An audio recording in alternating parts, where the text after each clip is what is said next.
Okay, dear viewers, today we are going to simulate a local area network in Cisco Packet Tracer. So for that, what you need is you need the Cisco Packet Tracer installed in your system. It's easily available in the website, and if it requires any type of login setup, please do it with your email ID and get into the workspace inside the Cisco Packet Tracer. Now, what is our main target? Our main target is to connect few PCs in LAN. So for that, what you need is when you open the Cisco Packet Tracer simulator, on the left hand bottom side, you will be able to see all the devices. So on that particular section, you can just see end devices, components, connections. Then you have multi-user components. Then you have the routers. You have the switch at the bottom side. So click on switch. Take one of the switch labeled as 2960 and just place it on the workspace. Now after that, take another end device, place it on the workspace. Take at least 3 as shown here. Now what is the requirement is we have to take the connection, click on this section and select a straight through cable. Now why a straight through cable? Because whenever we are connecting two computers in a local area network via a switch, you just need a straight wire connection. But if you connect two computers together, that is the output of the LAN card to the LAN card of another computer using your RJ45 cables. Now what happens is when you connect that, you will require a cross-through cable, because the configuration of hardware LAN card is such that if you connect one wire with the one of the port with the another port of another computer, the transmitter will be connected to transmitter, receiver will be connected to receiver. So that's you will not be able to establish communication in that way. So what we do is we go for a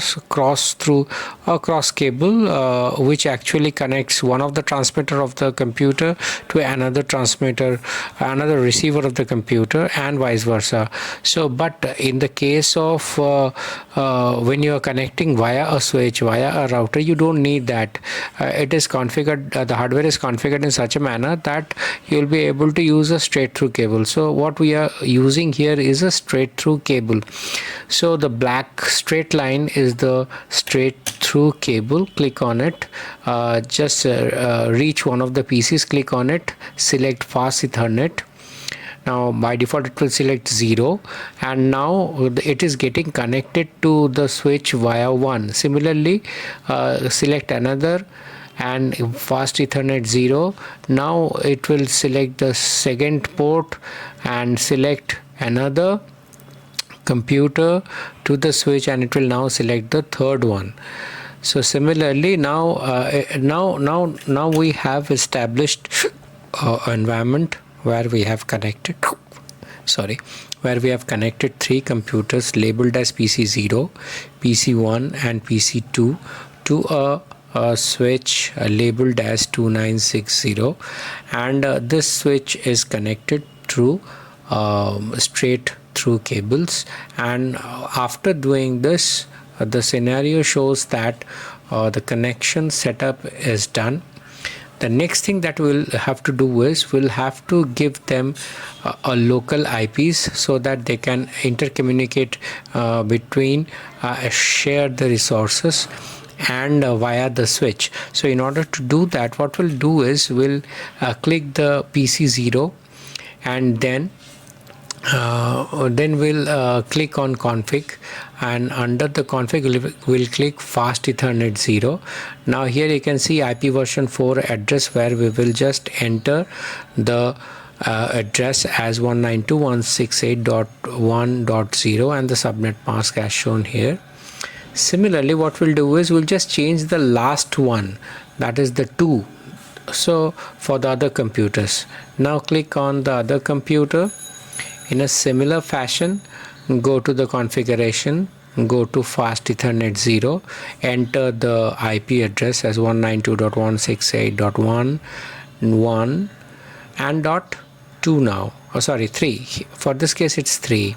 Similarly, you have the subnet mask, and similarly click on PC2, go to the config, go to the fast ethernet, enter the IP address 192.168.1.4 and similarly the subnet mask. And so now we have completed the IP version 4 configuration, that is we have configured the IP. Now it's time to simulate. So on the right hand side you will see the simulation. If you click on it, you will be able to see the simulator. Now what we need to do is we need to send a packet from one of the computers to the another computer. What we are doing is we are clicking on the envelope as shown here, and then we'll click on the designated computer, and then we will try to send the packet as evident from this simulation. Let's now try to break down what happens internally Cisco Packet Tracer. Suppose the PC 0 IP is 192.168.1.2 and PC 1's IP is 192.168.1.3. The switch is a layer 2 device with no initial MAC address table. So what happens is when we added a simple PDU from PC0 to PC1, this triggered an ICMP echo request. Now, but before ICMP can be sent, the PC0 needs to know the PC1's MAC address.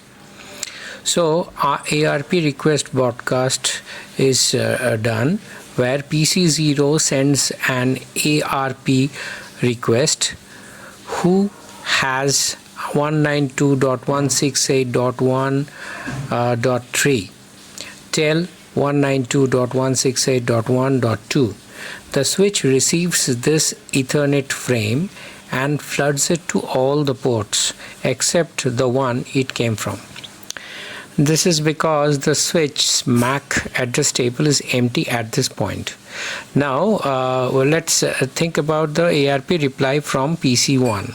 The PC1 responds with an ARP reply since it's assigned 192.168.1.3 with the MAC address of the PC. The switch now learns PC1's MAC address and maps it to the port it came from. So it's also learns PC0's MAC from the earlier ARP request. So again the ICMP echo request is sent. Now that the PC0 knows PC1's MAC, it sends the ICMP echo request. The switch forwards it directly to PC1 using this MAC table. So the ICMP, now the PC1 replies with an ICMP echo reply.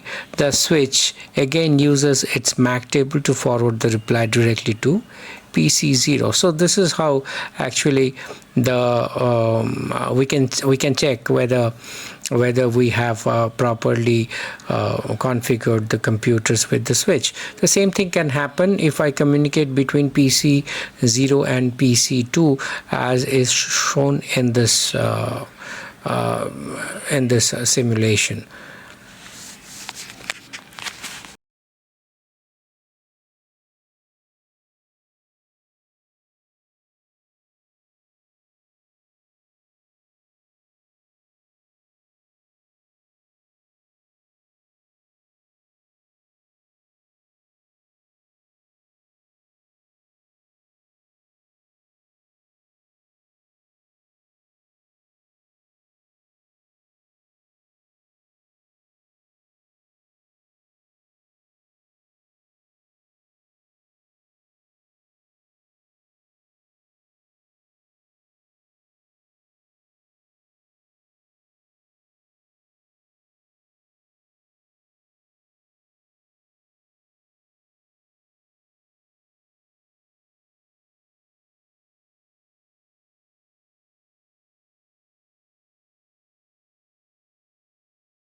A similar thing can be achieved by using ping commands, where you can go to the command prompt and click on one of the computer, go to the command prompt and then write ping, give a space, and the computer that you want to communicate. Here I am trying to communicate with the IP 192.168.1.4.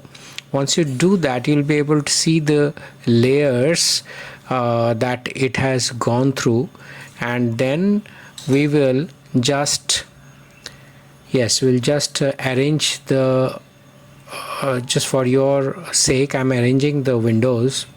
Here you can see we have given the ping command, but we have to start the simulation. So what we're doing is just clicking on the simulation. Now you can see that initially the switch gets configured. Now it is trying to send the ping command. See, this is the green, this is the blue envelope which was sent from here to the PC2, and now the ping has received the reply. So this is how we can establish a LAN and try to check whether the LAN has been successfully configured or not. Thank you very much for viewing this video.